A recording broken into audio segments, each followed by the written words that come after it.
Hello प्यारे बच्चों, आप सब कैसे हैं? मेरे इस चैनल में आप सभी का स्वागत है।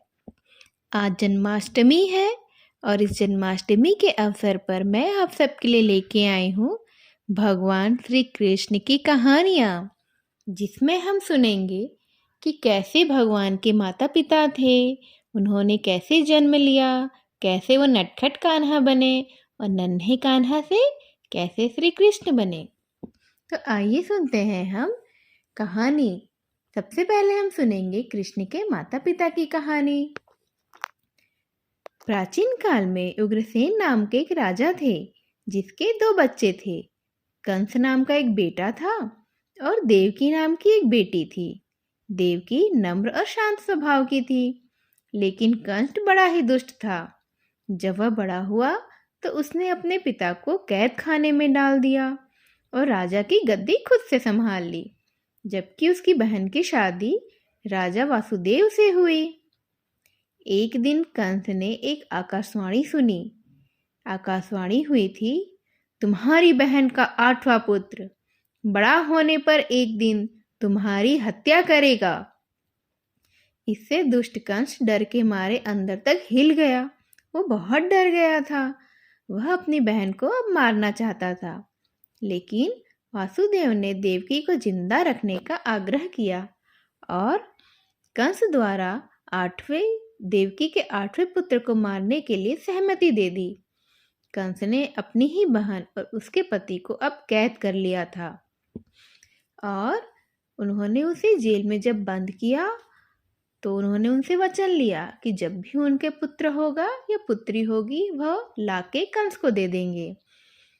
तो इस तरह से जब देवकी की और वसुदेव की पहली संतान हुई तो वसुदेव ने लाके उसे कंस को सौंप दिया। कंस ने उस नन्हे से जान को मार डाला। इस तरह 1, 2, 3 नहीं 7 बच्चे हुए। 7 बच्चों को उस कंस ने मार डाला। 8वीं संतान कौन थी पता है बच्चों आपको? 8वीं संतान थी कान्हा। कान्हा जी आए थे। दंपत्ति की जब 8वीं संतान भगवान कृष्ण थे, जो कंस द्वारा उन्हें मारने के लिए सभी प्रयासों से बच गए थे। और अंत में जब वह थोड़े बड़े हुए तो उन्होंने अपने दुष्ट मामा को हरा दिया और मार डाला था। इस तरह उन्होंने अपने माता और पिता को उस कैद खाने से मुक्ति दिलाई थी। ये छोटी सी कहानी थी, लेकिन इससे भी हमें सीख मिलती है। हमें क्या सीख मिलती है कि यदि आप बुरे हैं और आपके इरादे बुरे हैं तो आपको अपने पापों की सज़ा तो ज़रूर मिलेगी। हमेशा पॉजिटिव रहें और हमेशा दूसरों का भला करते रहें। चलिए अब मैं आपको बताती हूँ कि किस तरह से कृष्ण जी का जन्म हुआ था। देवकी और वासुदेव उनके भाई कंस द्वारा जब कैद किए गए थे तो हर बार जब देवकी बच्चे को जन्म देती थी तो कंस खुद आ जाता था और उन्हें अपने हाथों से मार डालता था।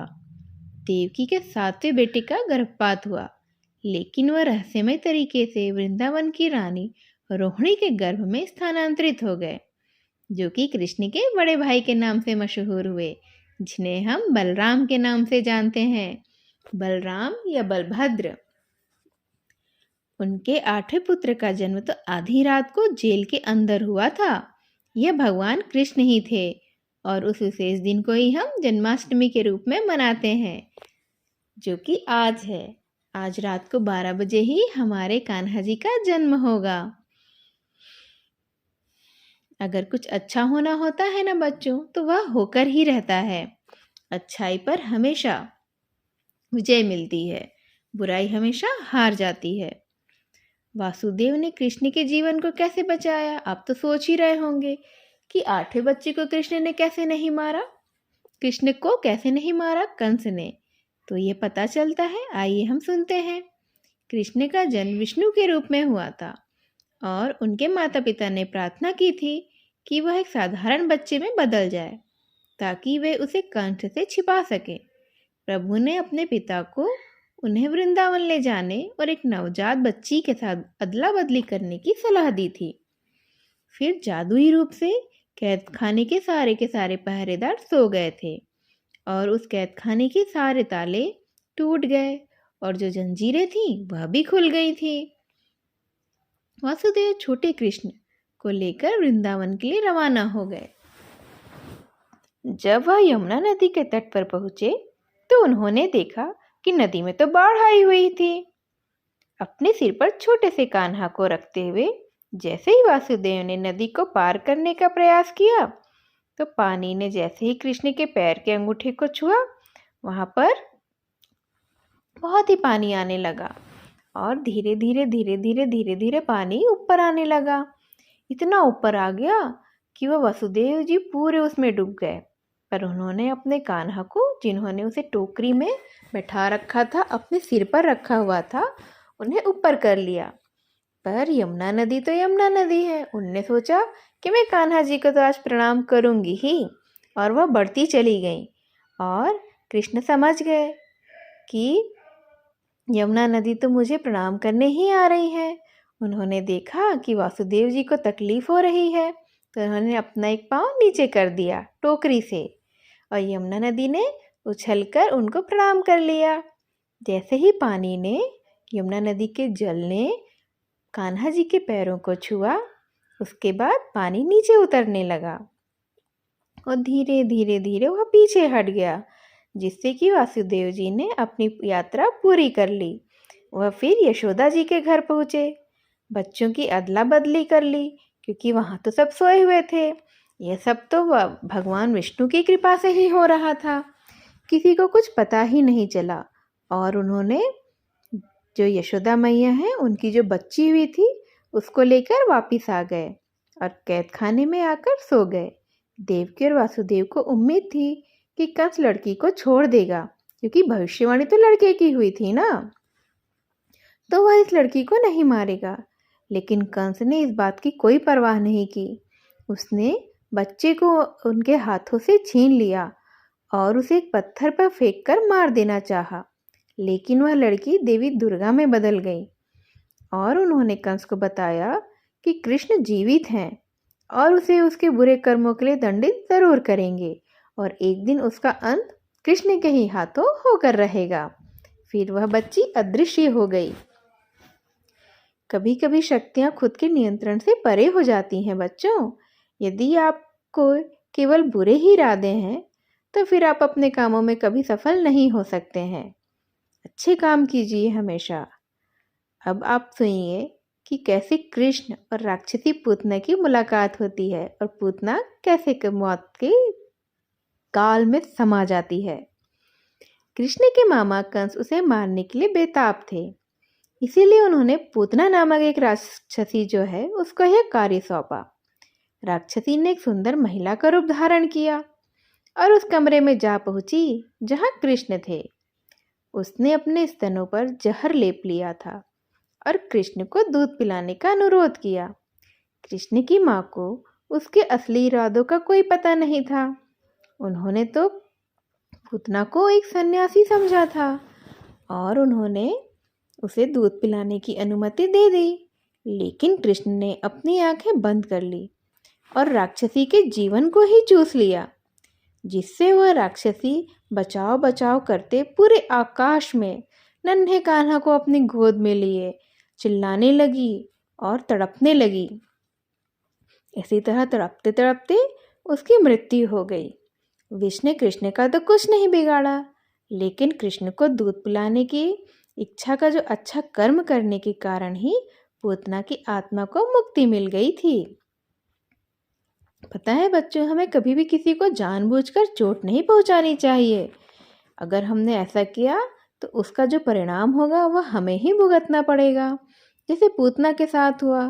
पूतना कान्हा को, नन्हे कान्हा को, जो अभी बहुत ही छोटा बच्चा था, उसे मारने के इरादे से आई थी, लेकिन भगवान ने ऐसा काम किया कि उसे खुद ही मौत के घाट उतरना पड़ा था। अच्छा बच्चों, अब आपको पता है कि जब भगवान कृष्ण थोड़े बड़े हुए तो उन्हें माखन कितना पसंद था। भगवान कृष्ण को माखन खाना बहुत ही पसंद था। वृंदावन शहर में हर कोई उनकी शरारतों और मक्खन चुराने के प्रयासों से वाकिफ हुआ करता था। इसलिए तो उन्हें माखन चोर कहा जाता है ना। कृष्ण की माँ यशोदा कृष्ण से मक्खन को छुपाने के लिए उसे बहुत ही ऊंचाई पर बांध दिया करती थी।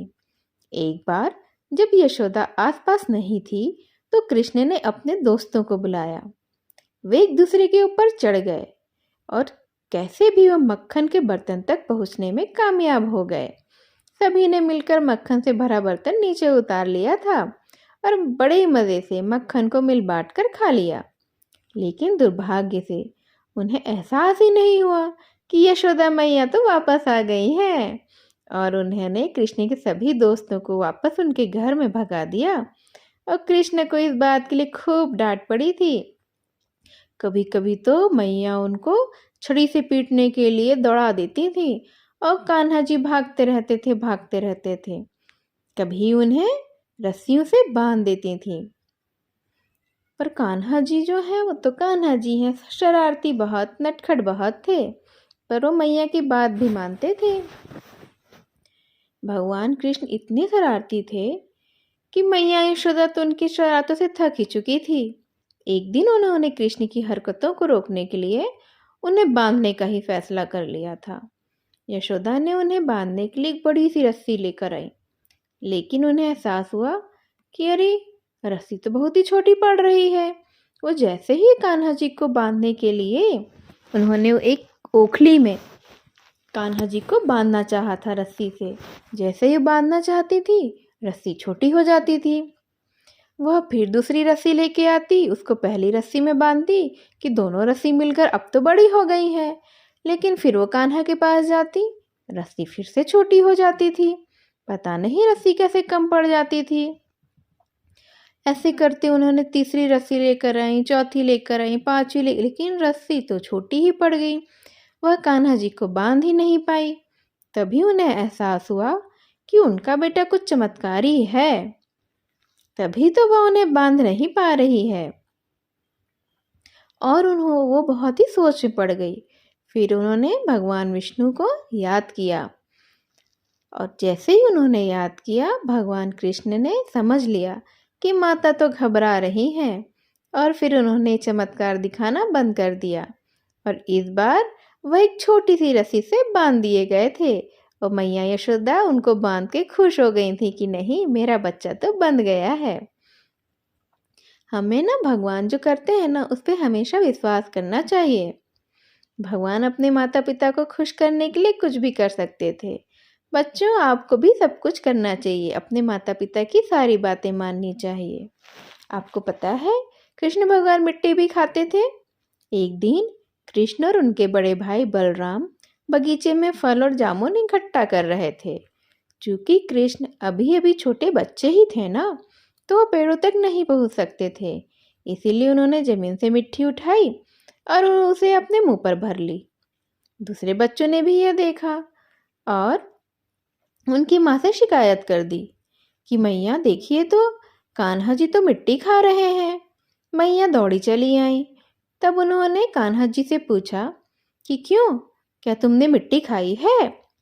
तो उनके तो मुंह में मिट्टी भरी हुई थी। वह कैसे बोलते कि मैंने मिट्टी नहीं खाई है? वह मुंह खोलते तो मैया को तो पता चल जाता ना। उन्होंने सिर हिलाकर कहा, नहीं नहीं। तो मैया यशोदा ने कहा, अच्छा तुमने नहीं खाई है? सब बच्चों ने कहा, नहीं मैया नहीं, इन्होंने तो खाई है, हमने खुद देखा था।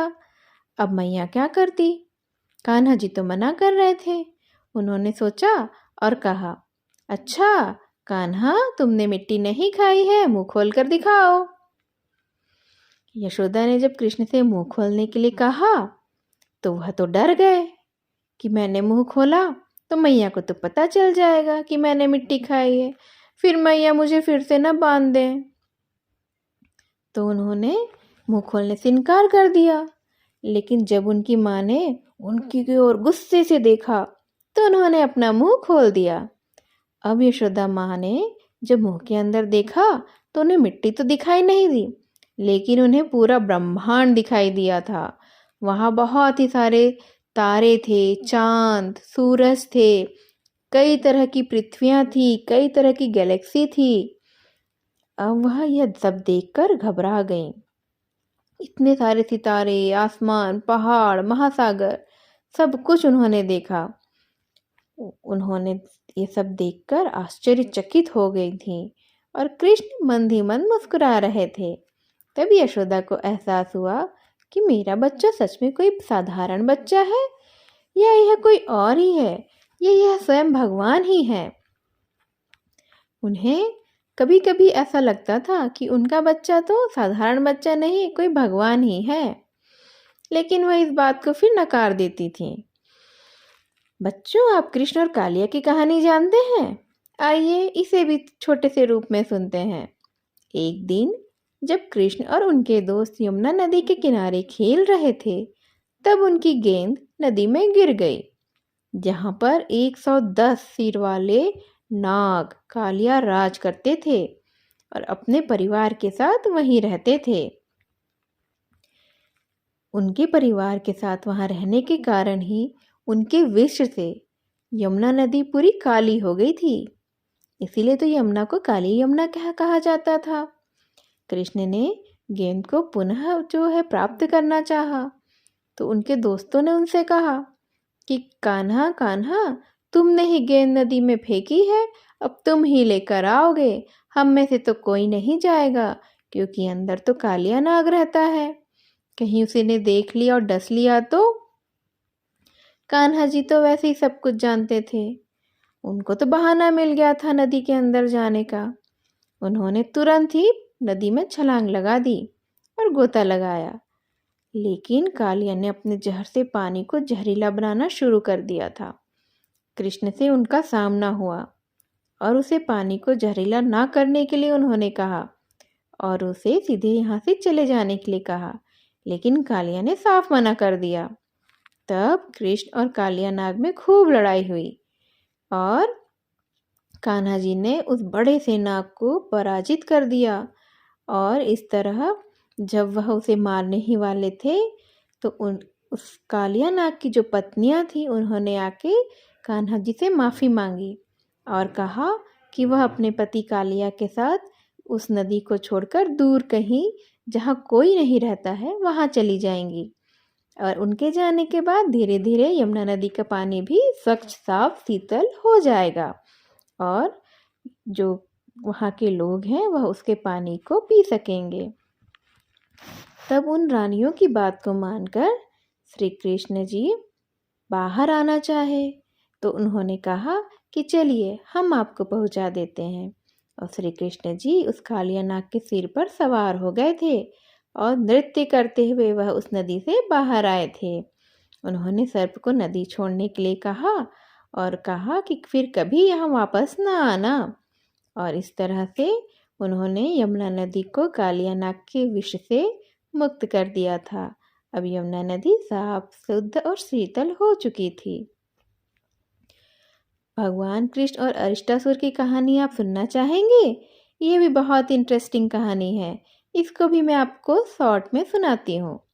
एक दिन वृंदावन में एक विशाल बैल आया और उसने लोगों पर हमला करना शुरू कर दिया।